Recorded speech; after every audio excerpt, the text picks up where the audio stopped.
Chahut Média. C'est bien entendu. Merci. On laisse rien dans la voiture Moi j'ai un énorme sac, il est vraiment très lourd. Bonjour. Grignan, avril 2025. Un matin clair, un virage, une porte qu'on pousse. On est venu ici sur les traces d'un homme, un poète immense et un traducteur hors pair, Philippe Jacotet. Vas-y. Et je parle maintenant, par exemple. Et c'est comme là, puissions-nous trouver nous aussi purs, retenus, étroits. Dans ce village de la Drôme provençale, l'écrivain né dans le pays de Vaud a vécu, écrit, marché, 70 ans durant. On a voulu lui rendre hommage et s'approcher au plus près de l'homme qu'il a été. Alors on s'est rendu chez lui, dans cette maison en pierre où vit encore son épouse, Anne-Marie Jacotet. C'est là. Bonjour, madame. Bonjour, vous êtes Caroline ? Oui. Je suis David. Enchanté, Carole. Philippe Jacotet, je l'ai lu jeune. Plus tard, à l'université, j'ai suivi un cours sur sa poésie. Peut-être donné par Daniel Maggetti, je ne sais plus. La poésie de Jacotet, je dirais que c'est une poésie qui a quelque chose d'existentiel, voilà. Mais il était déjà là, en moi, comme une voix familière. Ça va très bien. Bonjour. On est ravis de vous rencontrer. Vous êtes gentil. Vraiment. Mais c'est une vieille dame que vous voyez. Cette série podcast, on l'a imaginée avec Daniel Maggetti à l'occasion des 100 ans de la naissance de Philippe Jacotet. En 4 épisodes, on raconte sa trajectoire, on rencontre ses proches, on plonge dans ses traductions et on médite sur une vie tout entière consacrée à la quête de la beauté et à la recherche de la justesse, comme il disait. Et néanmoins, la poésie, Philippe Jacotet. Une série documentaire podcast Chahut Média, conçue en collaboration avec Daniel Maggetti. La musique du générique est de Gaspard Klaus. Alors si je vous raconte une histoire, tout à coup je ne trouve pas les mots, vous coupez là où. Mais là, oui. Ça vous fait pas peur? Pas du tout. Non. Bienvenue dans ce premier épisode. Son titre, Parcours d'une vie. Et moi je trouve extraordinaire que ce village, quand on s'y est installé, il y avait absolument personne. Il n'y avait presque pas de touristes, pas de maisons neuves, il n'y en avait pas. Il n'y avait que 2 maisons neuves à Grignan. C'était merveilleux, mais on ne peut plus dire la même chose. Alors on s'est installé ici parce qu'on avait envie d'être dans un village, un vrai village. On cherchait justement un endroit pour vivre, parce qu'on venait de se marier, on était en Suisse, on n'avait pas d'argent, et on avait envie d'être dans un endroit où on vivait simplement. Moi, dès que je voyais une vieille ruine, une vieille maison, je disais c'est là que je veux être. Et cette maison-là, vous l'avez découvert comment ? Cette maison-là, c'est justement un Grignanais qui nous avait indiqué que cette maison était certainement à louer ou à vendre. Et on est allé voir, un jour de pluie, c'était absolument dégoûtant. Il y avait de la terre par terre, il y avait des bulldogs qui nous crachaient des cailloux sur les... Et ça dégoulinait partout. C'était une ruine. On a vu le jardin. On a dit non, ça c'est épouvantable, on a dit on ne veut pas ça. On ne sait pas pourquoi on nous a indiqué ça, c'est vraiment impossible. Bon, et quelques temps après, le même homme qui nous avait dit d'aller voir ça, il dit mais je ne comprends pas pourquoi, vous n'avez pas vu, il faut retourner. Et on est revenu un jour de soleil et on a trouvé formidable. Mais comment vous avez été perçu au début, quand vous êtes arrivé dans le village avec Philippe Jacotet ? On a été très très bien accueillis à Grignan, c'est-à-dire que les gens ne savaient pas ce qu'on faisait. Ils ne nous ont pas posé de questions et ils ont tout de suite accepté parce qu'on n'était pas venu pour leur faire de la concurrence ou ouvrir un commerce ou quelque chose comme ça. Mais ils savaient tellement peu ce qu'on faisait que plusieurs années après qu'on soit là, Philippe rencontre quelqu'un qui dit « Alors, ça va la peinture ?»« Oui, ça va bien. » Alors Philippe ne voulait pas expliquer. Il disait « Oui, ça va bien. »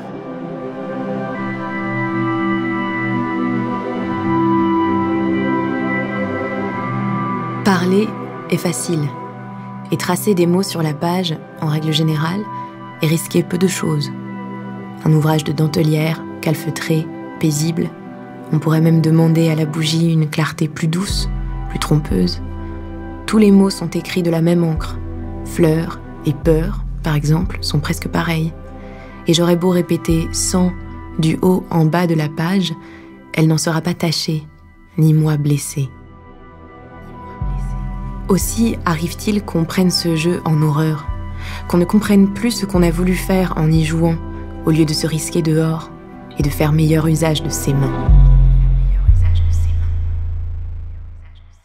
Extrait de Chant d'en bas, 1974.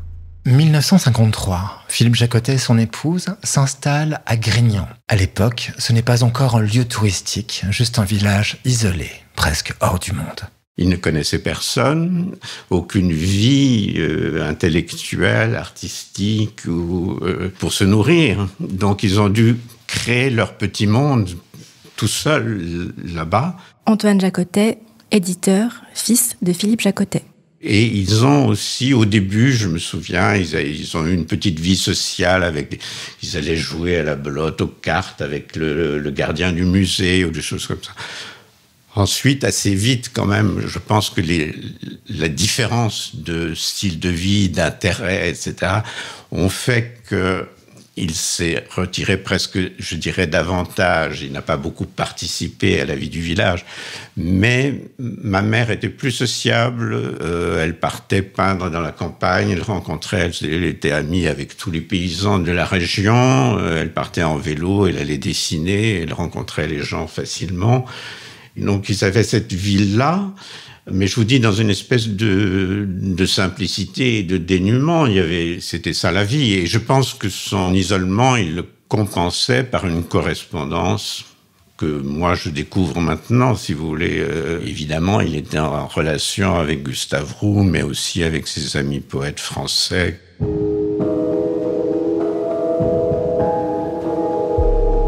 « 1941, Lausanne. Philippe Jacotet a 16 ans. Il assiste à la remise du prix Rambert. Il est venu entendre Ramu. Il découvre Gustave Roux, de 30 ans son aîné. Pour Jacotet, le choc est immédiat. Poète vaudois, marcheur, photographe et figure tutélaire de la poésie romande, Gustave Roux est devenu au fil des décennies la preuve qu'on peut vivre en poète, même en Suisse, même à l'écart du monde. Probablement qu'il a vu en Roux une sorte de preuve de la possibilité de vivre en poète et en poésie. Daniel Maggetti, directeur du Centre des littératures en Suisse romande. En étant finalement dans une position assez proche de la sienne, je veux dire, en Suisse romande, en ayant eu le même type de formation, le même type de parcours. Donc ça rendait au fond la poésie possible. À un moment aussi, il faut bien le penser, début des années 40, où la Suisse est complètement isolée sur le plan international, la guerre autour, etc. Donc c'est une sorte d'appel d'air, la présence de Roux dans ces années-là. Après, ils ont travaillé ensemble, ils se sont liés, ils ont eu vraiment... Et progressivement, d'ailleurs, la relation s'est inversée. À partir des années 60... Jacotet est devenu le conseiller de Roux. C'est-à-dire que c'est lui qui a plutôt accompagné Gustave Roux dans ses derniers livres, qui l'a encouragé, qui l'a poussé à publier, etc. Mais dans toute la première période, donc des années 40, jusqu'au moment où Jacotet est parti à Paris, il est clair que Roux a été un appui de choix.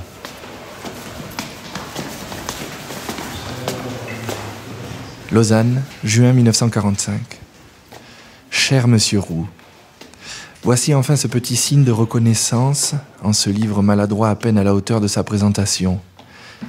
Cherchez-y l'intention plus que l'aboutissement, peut-être, mais qui aboutit jamais. Cette phrase, facile consolation d'échecs toujours renouvelés.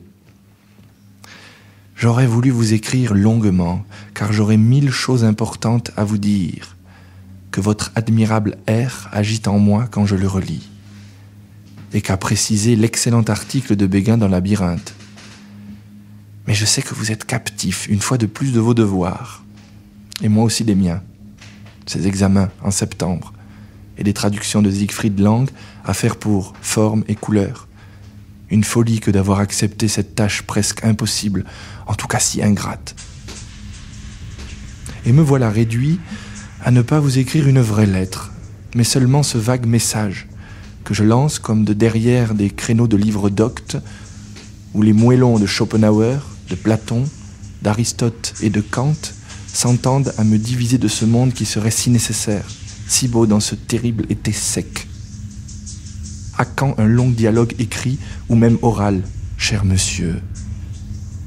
J'ai impatience de retrouver de vraies vacances, au sens profond du mot, une absolue liberté du cœur et de l'esprit dans l'abandon aux choses. Mais aurons-nous jamais de vraies vacances? J'ai peine à le croire. Très amicalement, Philippe Jacotet. Et merci, une fois de plus, pour votre mot sur les démons. La souscription a marché à merveille, et sans doute y êtes-vous pour quelque chose. Je vous serre la main. 1946. Philippe Jacotet s'installe à Paris, diplôme de lettres en poche. Derrière lui, un voyage en Italie, où il a rencontré le poète Giuseppe Ungaretti, et un premier recueil publié, 3 poèmes aux démons, qu'il reniera plus tard. Pour vivre, il accepte une première traduction, La mort à Venise, de Thomas Mann, confiée par l'éditeur vaudois Henri-Louis Mermot. Et il reste à bonne distance de tout cercle littéraire, méfiant à l'idée d'être englobé dans un courant. Et c'est clair que le milieu parisien ne lui a absolument pas convenu. C'est pas quelqu'un qui pouvait mener une vie de travail telle qu'il l'entendait et même de développement littéraire, disons, dans le contexte parisien. Ça, je pense qu'il l'a très vite senti. C'est des questions qui tiennent vraiment, je dirais, à la fois un caractère et puis à une sociologie. Il n'avait pas été fait pour ça. C'est-à-dire qu'il est allé d'abord à Paris. Anne-Marie Jacotet. Et puis il a fait la connaissance des meilleurs écrivains, aussi d'autres écrivains comme lui, comme Bonnefoy ou comme André Dubouchet, ouais. Après qui est venu s'installer à Dieulefit, mais il venait nous voir avant. Et Dupin, des gens comme ça qui étaient déjà... Lui était aussi bien qu'eux, mais il a fui tout ça quand même. Il n'avait pas envie d'avoir tout ce monde avec lui. Il avait un peu peur de me présenter, j'ai l'impression, parce que moi, mais je me suis tout de suite bien entendu avec eux aussi. Vous êtes rencontrés à Paris ou à Lausanne, Philippe Jacotet et vous? Alors, à Lausanne. À Lausanne. J'ai fait l'école de dessin à Lausanne, mais après, je suis allée à l'Académie Julian à Paris. Et on était tous deux à Paris. On est revenu en Suisse pour un mariage. Une de mes amies qui épousait un ami de mon mari. Et c'était à leur mariage qu'on s'est connus. Il était d'ailleurs très chic. Il avait un melon. Il avait un melon, une cravate magnifique. C'était Mermot qui lui avait prêté parce qu'il n'avait rien à se mettre de beau. Il était extraordinairement beau. Il a toujours été beau, même sans melon. Et vous êtes mariés peu de temps après votre rencontre avec Philippe Jacotet? Oui, oui, oui. Quelques mois après. C'était une drôle d'idée. C'est vrai? Oui, non, c'était une bonne idée. C'était une bonne idée. Oui, oui. Oui.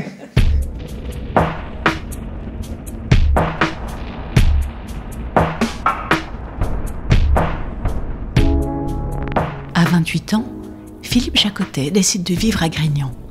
Il veut une vie simple, loin de Paris, et sans devoir retourner en Suisse. Ce coin de la Drôme provençale devient vite central. Découvrir ce pays, l'explorer, va profondément marquer son travail.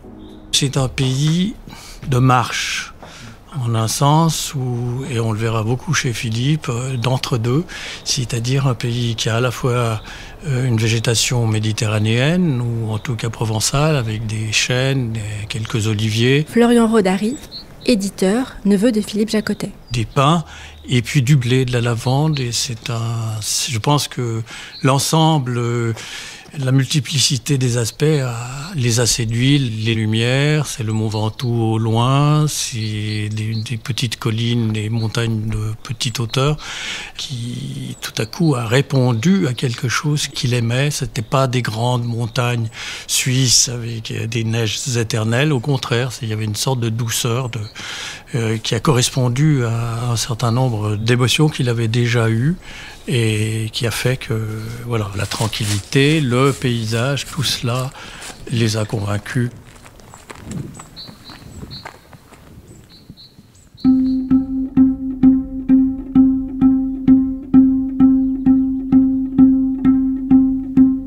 Les amis viennent l'été, la famille rend visite de temps en temps. Pour Philippe Jacotet, Grignan devient un poste d'observation, une manière d'être présent, mais autrement. J'ai vécu donc l'adolescence, j'avais une adolescence un peu fragile et donc ma mère m'a envoyé à Grignan, à la campagne, pour bien respirer l'air. Donc j'ai vécu plusieurs mois. La discipline était incroyable. C'est lui qui se levait tôt le matin, faisait le petit déjeuner de tout le monde, emmenait les enfants à l'école ou au car quand ils étaient plus grands. Il rentrait, la porte se fermait, on entendait le grincement qui existe encore aujourd'hui, le même grincement, cette porte se fermait, tapait à la machine de 8 à 11. À 11h, il sortait pour faire les courses et aller à la poste, qui était un moment incroyable, parce qu'il recevait beaucoup de l'étranger ou de la Suisse, et c'est comme ça qu'il était tenu au courant de beaucoup de choses, parce que comme il était critique, il recevait tous les livres de Gallimard pour avoir à les commenter. Et il repartait au travail, midi et demi, il s'arrêtait, la porte grinçait, se refermait plaque, on déjeunait jusqu'à 2h30, on plaisantait, on parlait de ce qu'on avait vu, de ce qu'on avait fait, et puis peut-être un petit peu de musique, et puis il remontait à 2h30, il fermait, et à 5h, il les réouvrait, sa porte grinçait, et à ce moment-là, on jouait. D'accord. On jouait, on allait se promener, on faisait de la pétanque.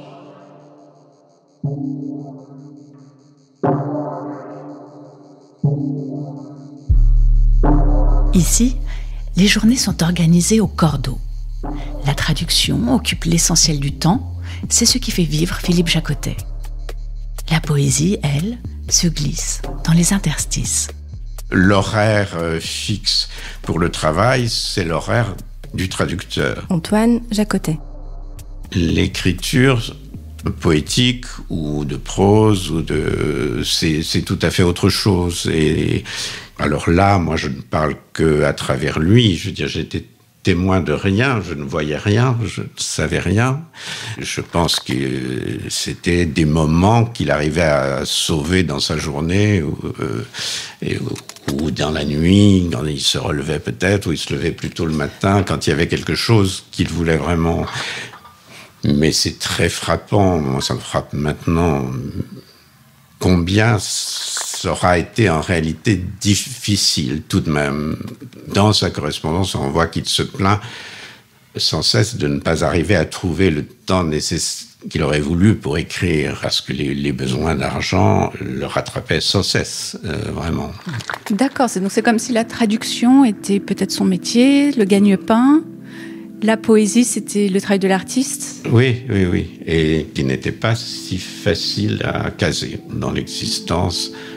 Oui, c'est un peu paradoxal. Il y avait à la fois le bonheur de voir que la source était là, mais sans doute l'angoisse de voir qu'on n'arrivait pas toujours à trouver le temps qu'il aurait voulu, de la réflexion, Il n'y avait pas que la traduction, d'ailleurs. Moi, je l'ai su là aussi bien après, mais pressé par les besoins d'argent, il a aussi collaboré beaucoup à des journaux en Suisse, et puis à la Nouvelle Revue Française aussi, plus littéraire, mais tous les articles qu'il écrivait pour la Gazette de Lausanne, puis la Nouvelle Revue de Lausanne, ou les deux, et puis même pour le petit journal de son beau-père, qui était la Feuille d'avis de la Béroche. La Feuille d'avis, je ne sais pas s'il se faisait payer pour ça, mais pour les deux autres journaux, c'était un complément aussi. Et donc, c'est vrai, quand je vous dis qu'il ne laissait rien transparaître de son travail, peut-être la seule chose qu'on percevait parfois, c'était cette angoisse-là du lendemain, de la fatigue, de qu'est-ce qu'il allait trouver, quelle serait la nouvelle traduction qu'il allait pouvoir faire. Et ça, cela, c'est resté très présent, en tout cas pendant tout le temps où moi j'ai vécu à Grignan, c'est-à-dire jusqu'à l'âge de 16 ans. Et je crois que ça a continué encore après pas mal de temps.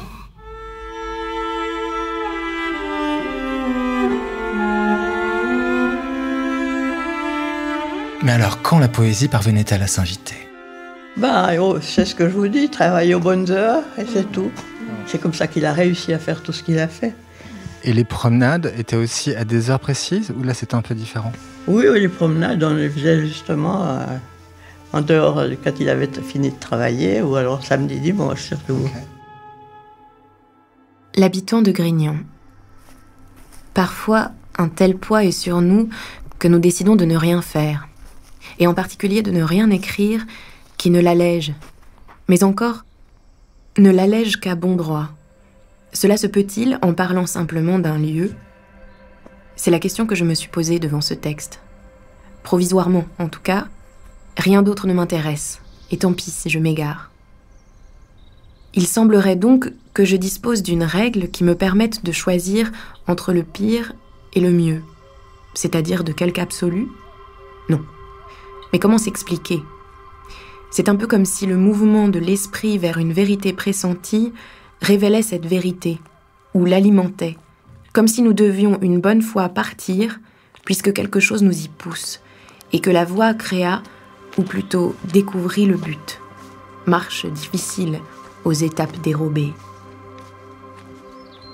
En route, donc, encore une fois, je suis un marcheur voûté par ses doutes.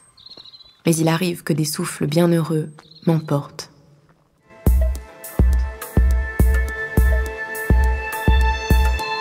Extrait de La promenade sous les arbres, 1957. Non, il marchait beaucoup. Oui, il marchait beaucoup. Il était connu dans le village d'abord parce qu'il avait toujours son panier d'osier sur l'épaule et qu'il marchait, qu'il allait... Florian Rodari. Là, tout le monde le voyait marcher. Il a beaucoup écrit en marchant, je dirais, puisqu'il y a beaucoup de textes qui parlent de la marche et de la découverte du pays. La promenade sous les arbres est le premier livre qu'il écrit à Grignan, c'est un livre essentiel. Il marche et il compose en marchant. Enfin, il compose en marchant. Le rythme du poème, c'est quand même le pas de l'homme. Et on allait découvrir des coins, comme il disait. Alors, il regardait la carte, ça, on n'est jamais allé là. Puis, il écoutait un peu les autres personnes qui lui disaient, mais là-bas, on a vu, il y a une grotte, dans tel ou là, il y a des boris, il y a des puits. Qu'est-ce qui suscitait son intérêt dans les paysages qu'il pouvait observer à force de promenades, balades, randonnées ? C'était plutôt des paysages que pouvait décrire Roux, finalement, dans le Haut-Jura, tels qu'il les a connus dans l'enfance, c'est-à-dire des prés. Amaury Roy, écrivain, éditeur. Sans trace humaine, ou alors seulement avec la présence d'une vieille église, le plus sobre possible, et où l'on sentait que... on était au centre de la civilisation et que cette civilisation était préservée, presque épargnée du désastre du monde, dont il avait parfaitement conscience. Et qui, au contraire, en entrant dans ces prés, en voyant cette beauté qui était presque immuable, qui n'avait pas changé, avec la conscience de l'histoire en train de se faire, des désastres de... Aujourd'hui, j'ai pensé beaucoup à lui à cause de ce qui se passe en Syrie, en Gaza ou en Ukraine. La conscience comme ça de toutes ces horreurs. Il lui fallait trouver un contre-feu. Et ce contre-feu n'était pas moins réel que toutes ces choses horribles. Par exemple, lorsqu'il était à l'hôpital, à la fin de sa vie, en sortant de l'hôpital, il tenait absolument à ce que j'aille voir un pré à côté de Réauville, pas loin de la Gaffe. C'était tout à fait un pré ordinaire, comme il y en a beaucoup dans la Drôme. Mais son enthousiasme à vouloir qu'on y aille, vouloir que Florian ou Antoine le réaccompagnent plusieurs fois là-bas, montre à quel point la nature chez lui... était prépondérante. Son rapport à la nature était immédiat et vital.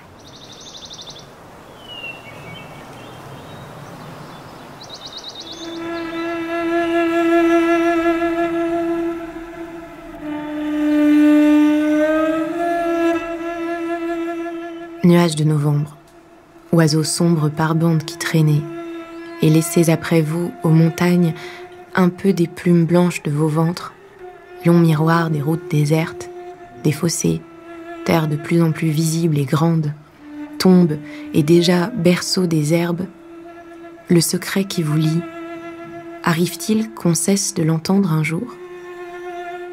Écoute. Écoute mieux, derrière tous les murs, à travers le vacarme croissant qui est en toi et hors de toi. Écoute.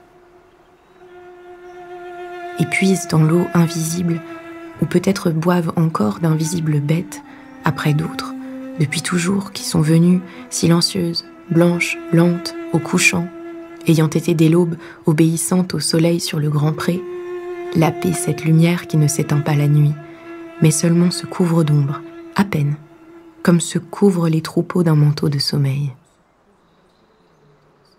Et le ciel serait-il clément tout un hiver ? Le laboureur, avec patience, ayant conduit ce soc où peut-être Vénus aura paru parfois entre la boue et les buées de l'aube, verra-t-il croître en mars, à ras de terre, une herbe autre que l'herbe ?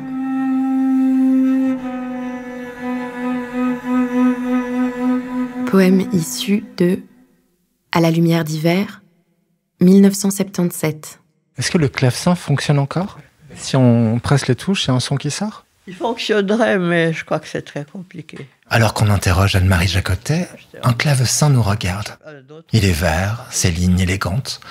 On apprend qu'il a été spécialement construit pour les Jacotet par un couple d'amis. Et alors là, ouais, on a eu beaucoup de... Et notre cousine Christiane Jacotet, qui est une bonne claveciniste, elle venait souvent, elle donnait des concerts ici.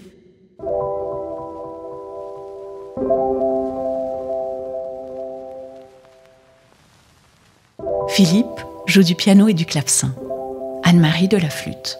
On aime les baroques, on écoute Purcell ou Bach, Bird et Monteverdi. Dans la maison de Grignan, la présence de la musique est fondamentale. Oh là, Philippe écoutait beaucoup, et là, tous ces disques. Ce que vous montrez là, c'est un meuble qui est saturé de disques CD, de vinyle. Moi, je sais il y a deux gros amplis. Maintenant, je ne sais plus du tout, je ne sais même pas les faire marcher. La musique, il y a été sensible toute sa vie. C'était une source d'émotions poétiques, au même titre que le paysage ou que d'autres. Antoine Jacotet. Donc évidemment, ça apparaît dans ses livres, ça apparaît, c'est pas pour rien que son dernier recueil s'appelle Le dernier livre de Madrigal, où il avait écouté Monteverdi très jeune et ça ne l'a jamais quitté. Mais la pratique, j'ai beaucoup de souvenirs là autour. Et il y a eu une période où mon père et ma mère s'étaient mis à apprendre la flûte à bec et ils faisaient de la musique tous les jours. C'était leur grand délassement, plus avec des amis aussi à l'extérieur. Et ça comptait beaucoup. Mais ce que je voulais dire, c'est qu'ils pouvaient déchiffrer les partitions avec une grande facilité. Mais je crois que je ne l'ai jamais vu. Où est-ce qu'il se cachait ? C'est un mystère pour moi. J'ai jamais vu jouer tout seul quelque chose, pratiquement. Ni travailler son piano, par exemple. C'était...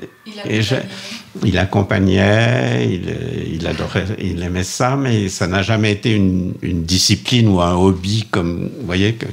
Et pour moi, c'est un mystère, ça.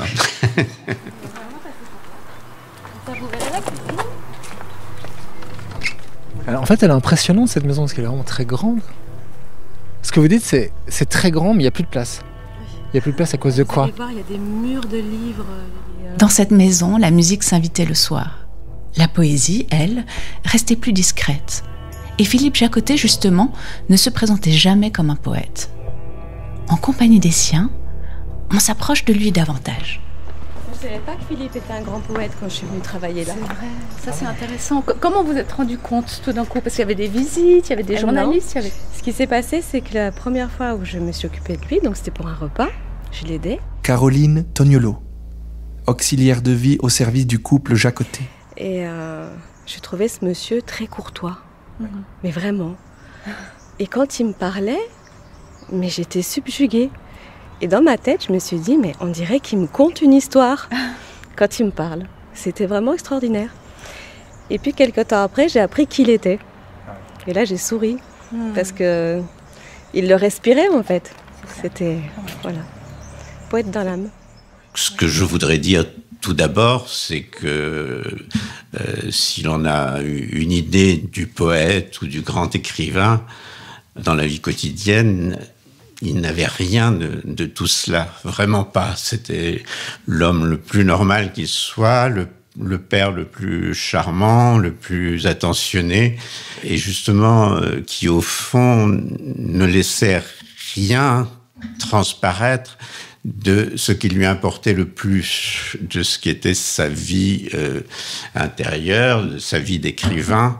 Moi, il m'a fallu vraiment des années pour savoir un peu plus ce qu'il faisait. Et en même temps, je dirais qu'il avait quand même une certaine aura. Ce n'était pas non plus n'importe qui. Je crois que cela se sentait un peu. Mais comment évaluer cela ? Il était très pince sans rire. Moi, j'aimais beaucoup son visage en lui-même, qui laissait passer beaucoup d'expressions et de sentiments, et ça pouvait varier d'une certaine froideur ou sévérité, qui tout d'un coup se brisait à l'énonciation d'un bon mot. Et là, c'était tout son visage qui se barbouillait d'un sourire comme on n'en voit que chez les enfants. En fait, contrairement à l'image qu'on pourrait se faire de lui, j'ai le souvenir de quelqu'un d'assez facétieux. Joueur. Oui, très joueur, aimant beaucoup les jeux de mots, évidemment. Liora Jacotet, comédienne, petite fille de Philippe Jacotet. Assez curieux. Et puis surtout, je me souviens de sa voix, parce qu'il avait une manière de parler qui est de plus en plus rare aujourd'hui, je trouve. C'est cette qualité de choisir ses mots. Et donc aussi d'avoir une certaine lenteur dans le débit. Et un timbre de voix assez profond qui faisait qu'on avait envie de l'écouter. Enfin, c'était quelqu'un qui parlait pas très fort. Philippe Jacotet, dont la voix, dit Amaury Roy, avait quelque chose du violoncelle, grave, chaude, modulée. Et c'était un homme qui était très, très, très, à la fois rigoureux et en même temps jovial et très porté à la rigolade. Hein. Je me souviens qu'il a fait un film avec la télévision suisse romande. Jean-Louis Roy, qui l'intéresse et qui lui dit « Que pensez-vous de la mort ?» C'est le genre de question qui l'horripilait. Dans ce film, on l'oblige à apparaître à son bureau en train d'écrire un poème. Et alors, il écrit quelque chose pendant 10 minutes. Moi, j'étais dans les... Et puis, il fiche ça. Là. J'étais curieux de voir ce qu'il avait écrit. Je suis décidément un génie.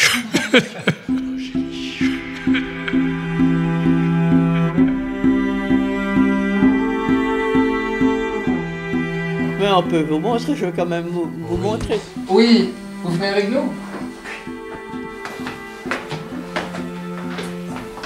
Donc on monte au bureau de Philippe Jacotet. Ah oui. Ah oui, il y a le grince. Non, c'est pas un mythe. Promis, pas de photo. Ne vous inquiétez pas. Dans le prochain épisode, on reste dans le bureau de Philippe Jacotet. On parcourt les livres qui s'y accumulent. On ouvre ses carnets, on déplie les manuscrits. On entre dans sa fabrique poétique. Et néanmoins, la poésie, Philippe Jacotet. Une série documentaire podcast Chahut Média, conçue en collaboration avec Daniel Maggetti. En partenariat avec le Centre des littératures en Suisse romande de l'Université de Lausanne, le Centre de traduction littéraire de Lausanne, la Bibliothèque cantonale et universitaire de Lausanne et le musée Géniche-Vevey. Cette série documentaire podcast a été rendue possible grâce au soutien de la Fondation Lennartz, de la Fondation Jan Michalski pour l'écriture et la littérature, de la Fondation UBS pour la culture et de l'État de Vaud.